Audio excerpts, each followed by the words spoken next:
Before the Goldviet chords, before the fame, Gene Watson made a promise that would shape country music forever.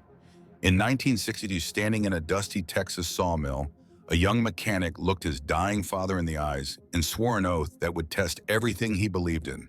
That promise would lead him through decades of struggle, temptation, and ultimately triumph. Today, for the first time, we reveal the untold story behind one of country music's most profound moments, a moment that Gene Watson kept secret for over 50 years. Life in Palestine, Texas wasn't easy in the 1950s. For the Watson family, each day began before sunrise at the local sawmill, where Gene's father worked tirelessly to feed his 7 children. The sound of that sawmill would become the rhythm of young Gene's childhood, a constant reminder of both struggle and perseverance. The Watsons weren't just poor, they were the kind of poor that shaped character. Their small frame house barely kept out the rain, but it was filled with something more valuable than comfort. It was filled with music. Every evening after the sawmill fell silent, Gene's father would pull out his guitar, and the family would gather around to sing the old songs. The kind of country music that spoke of real life, real pain, and real hope. Young Gene learned early that music wasn't just entertainment, it was the language of the soul. While other kids his age were playing baseball, he was studying every note, every word, every subtle inflection in his father's voice. But music wouldn't pay the bills, at least not yet. By 14, Gene was already working as a mechanic, his hands covered in grease instead of guitar strings. Those early years at the auto shop taught Gene something crucial: the importance of authenticity. Just as you couldn't fake a proper engine repair, you couldn't fake genuine country music. His father had taught him that. "Son," he'd say, "there's no shortcut to doing things right." The Watson family might not have had much, but they had principles. Gene's father believed in 3 things: hard work, honest living, and staying true to your word. These weren't just rules to live by. They were the foundation of everything the Watson family stood for. The sawmill wasn't just a workplace, it was a classroom where Gene learned his most valuable lessons. His father would often say that every board that passed through that mill had its own story, just like every country song worth singing. The smell of fresh-cut pine and the rhythmic whine of the blade became embedded in Gene's memory, a constant reminder of where he came from. Those lessons went beyond the sawmill yard. Gene's mother, a strong-willed woman with an unwavering faith, made sure her children understood the value of dignity even in the hardest times. She'd often be found humming gospel tunes while patching clothes or stretching a meal to feed 9 hungry mouths.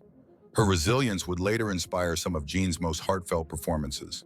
The Watson children might not have had store-bought toys or new clothes, but they had something many of their peers lacked: a deep appreciation for the power of music to lift the human spirit. On Saturday nights, the family would gather around their old radio, listening to the Grand Ole Opry, dreaming of a world beyond the sawmill's fence line. Young Gene would sit closest to the speaker, soaking in every note, every word, though he never dared to imagine he'd one day stand on that hallowed stage himself. But in the spring of 1962, everything changed. The sawmill that had been the heartbeat of the Watson family's existence would become the setting for a moment that would alter not just Gene's future, but the future of country music itself. As Gene walked into the mill that fateful day, he had no idea he was about to make a promise that would test every principle his father had taught him. The spring of 1962 brought more than just warm Texas breezes to Palestine.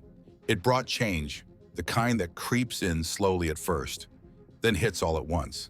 Gene's father had been coughing more than usual that winter, but like most proud working men of his generation, he brushed off concerns and kept showing up at the sawmill day after day. But this wasn't just another cough. The doctor's words hung heavy in the small examination room: tuberculosis. In those days, a TB diagnosis was more than just bad news. It was a death sentence for a working man's ability to provide for his family. The sawmill's dust, which had been his constant companion for decades, had become his worst enemy.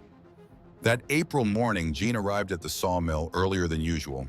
The sun hadn't yet burned through the fog when he found his father sitting alone on a stack of fresh-cut lumber. Something was different about him that day. There was a weight in his eyes that Gene had never seen before. "Son," his father began, his voice barely rising above the distant hum of the mill, "I need you to promise me something." The words came slowly, deliberately, each one carrying the weight of a lifetime's wisdom. "This music inside you, I've heard it since you were just a boy. It's not like what the others are doing. It's pure, it's real." Gene listened, his heart pounding. His father had never talked about his music like this before. The older man's hands, calloused from years of hard labor, trembled slightly as he continued. "Promise me you'll never let them change that. Promise me you'll keep it pure, no matter what they offer you." The request wasn't just about music, it was about legacy, about carrying forward something precious and true in a world that increasingly valued flash over substance. Gene understood that his father wasn't just asking him to sing songs, he was asking him to become a guardian of the authentic country sound they had grown up loving. That promise would soon be tested in ways neither father nor son could have imagined. As Gene stepped out of the sawmill that morning, the weight of his word heavy on his shoulders, he had no idea that keeping this promise would require every ounce of strength he possessed. The road ahead would be long, and the temptations to break his word would be greater than he could have ever anticipated. Keeping a promise is easy when the path is clear. But for Gene Watson, the years following his father's passing would test his resolve in ways that would have broken a lesser man. The late 1960s weren't kind to traditional country music. The Nashville sound was changing, becoming more polished, more commercial, moving away from the raw authenticity that Gene had promised to preserve. By day, Gene continued working as a mechanic, his hands deep in engine grease rather than wrapped around a microphone. The auto shop became his sanctuary, a place where honest work still meant something. But at night in small Texas honky-tonks and beer joints, he kept his father's music alive, singing the kind of country that spoke to working people's hearts. The schedule was brutal. He'd work until 6, clean up, drive hours to play in some dimly lit bar, perform until 2 in the morning, then catch a few hours of sleep before heading back to the shop. His wife, Maddie, would often find him asleep in his truck, still wearing his performance clothes, too exhausted to make it inside the house. Money was tight, sometimes so tight it squeaked. There were nights when the gas in his truck cost more than what he made from the gig. But Gene kept going, driven by something stronger than the need for success. Each time he stepped on stage, he could hear his father's words echoing in his mind. "Keep it pure." The music industry noticed him, but not always in the way he hoped. Record executives would show up at his shows, impressed by his voice, but concerned about his style. "You've got the pipes, kid," they'd say, "but this traditional stuff won't sell. We need something more modern, more commercial." Each time Gene would politely decline, even as his stomach churned at the thought of turning down another opportunity. Some nights, after particularly tough rejections, he'd sit in his truck and stare at the steering wheel, wondering if he was being foolish. Other singers were adapting, changing their sound to match the times. They were buying houses while he was still struggling to make rent. But then he'd remember the sawmill, the smell of fresh-cut pine, and his father's trembling hands as he extracted that sacred promise. But the real test of Gene's promise was yet to come. As the 1970s approached, bringing with them opportunities he'd never dreamed possible, Gene would face choices that would make those early struggles seem like mere warm-ups. The industry was about to offer him everything he'd ever wanted, with just one small catch that threatened to shake his promise to its very foundation. 1974 marked a turning point in Gene Watson's career. His single "Love in the Hot Afternoon" had caught the attention of Capitol Records, and suddenly the major labels that had once dismissed him were knocking at his door. But with those knocks came the kind of pressure that could bend steel or break promises. The Capitol Records executive's office in Nashville was a far cry from the Palestine sawmill. Sitting in a leather chair that probably cost more than his first car, Gene listened to an offer that would have made most country singers jump out of their boots.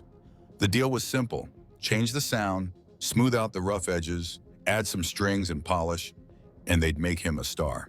"Your voice is gold, Gene," the executive said, sliding a contract across the mahogany desk. "But pure country doesn't sell like it used to. We need to package it differently." The advance they were offering would have paid off his house, bought a new car, and still left enough to give his family the kind of comfort they'd never known. Pressure didn't just come from the labels. Well-meaning friends and fellow musicians urged him to adapt. Times are changing, they'd say. You can't keep singing like it's still 1962. Even his manager, worried about Gene's financial future, suggested that maybe a small compromise wouldn't hurt. But every time Gene considered giving in, he'd remember that morning in the sawmill. He could still see his father's face, feel the weight of that moment, hear the words that had shaped his entire career. The promise wasn't just about music, it was about integrity, about being able to look himself in the mirror every morning. One night after a particularly intense negotiation session, Gene drove to the old sawmill. It was closed now, silent and dark, but still standing. Sitting in his truck, staring at the building where it all began, he made his decision. He would keep his sound pure, even if it meant a harder road ahead. He would honor his word, even if it cost him the fast track to stardom. That decision would prove to be more significant than even Gene could have imagined. As the country music world continued its march toward commercialization, his unwavering commitment to traditional country would create something unexpected, a legacy that would influence generations of artists and reshape the very landscape of country music. The impact of that promise was about to reach far beyond anything his father could have dreamed. Sometimes standing firm in your convictions creates ripples that turn into waves. Gene Watson's decision to honor his promise didn't just preserve a sound, it helped save the soul of country music during its most commercially driven era. While others chased trends, Gene became a beacon for those who believed in country music's authentic heart. His 1975 recording of Where Love Begins proved that traditional country could still connect with modern audiences. The song climbed the charts not because it followed the latest trends, but because it spoke to people's hearts with an honesty that couldn't be manufactured. Listeners might not have known about the promise behind the music, but they could feel its authenticity in every note. Throughout the late 1970s and early 1980s, when urban cowboy pop dominated the airwaves, Gene continued delivering pure country gold. Songs like Farewell Party and 14 Karat Mine became more than just hits. They became lifelines for fans who feared traditional country music was dying. Each success validated his father's belief that truth in music would always find its audience. Young artists began seeking Gene out, not just to learn about singing, but to understand what it meant to stay true to your artistic conscience. In green rooms and backstage conversations, he never mentioned the promise directly, but his unwavering commitment to traditional country music spoke volumes. Rising stars like Randy Travis and Alan Jackson would later cite Gene's influence as crucial to their own artistic direction. The industry began to take notice too, not just of Gene's success, but of the respect he commanded. Here was a man who had chosen the harder path and emerged stronger for it. His recordings became blueprints for how to keep country music's heart beating while the world around it changed. Music Row executives who had once pressured him to change his sound now pointed to him as an example of artistic integrity. But perhaps the most profound impact was on the genre itself. By standing firm through country music's most turbulent decades, Gene Watson helped ensure that future generations would have a North Star to guide them back to their roots. His career became living proof that success doesn't always require compromise. And that authenticity has its own kind of power. The Grand Ole Opry, country music's most hallowed stage, became his second home. The same voice that once rang out in Texas honky-tonks now echoed through the Ryman Auditorium, carrying with it the pure, uncompromised sound his father had believed in so deeply.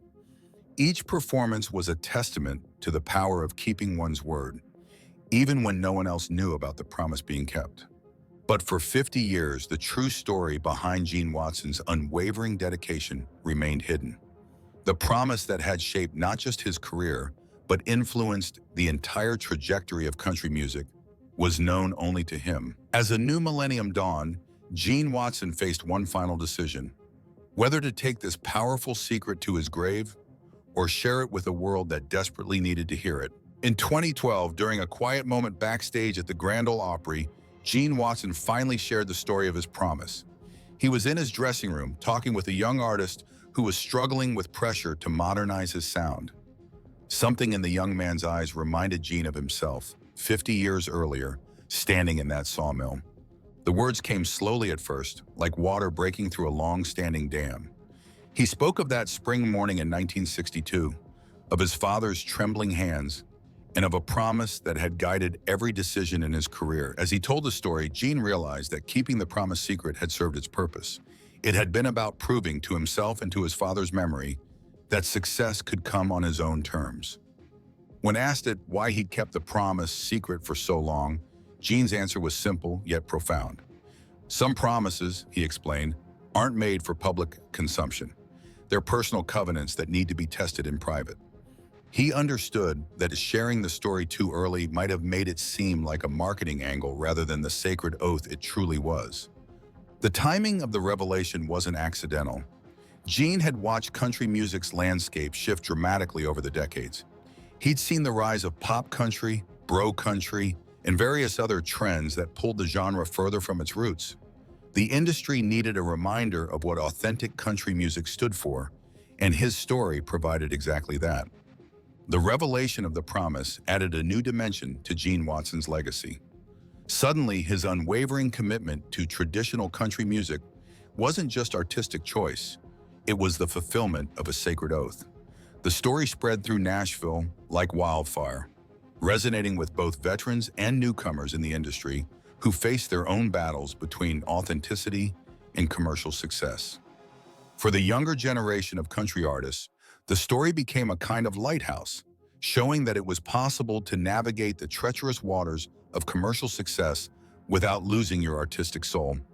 Veterans of the industry nodded in understanding, recognizing in Gene's story their own struggles to maintain authenticity in a changing world. Today, Gene Watson's promise stands as more than just a touching family story. It's a reminder of what country music can be when it stays true to its roots. In an era where the genre continues to evolve and change, his journey shows that there's always room for authenticity, always an audience for music that comes straight from the heart. That old sawmill in Palestine, Texas is long gone now, but the promise made there continues to echo through country music history. Every time Gene Watson steps on stage, every time he hits those pure country notes that seem to come from somewhere deep in the Texas soil, he's not just performing. He's keeping his word to a father who believed in the power of staying true to yourself. The story of Gene Watson's promise reminds us that some things are worth preserving, no matter the cost. If you want to hear more stories about the legends who shaped country music, make sure to subscribe to Southern Sound. Hit that like button if you believe in keeping country music pure, and leave a comment telling us about a promise that changed your life. Until next time, keep it country, keep it real.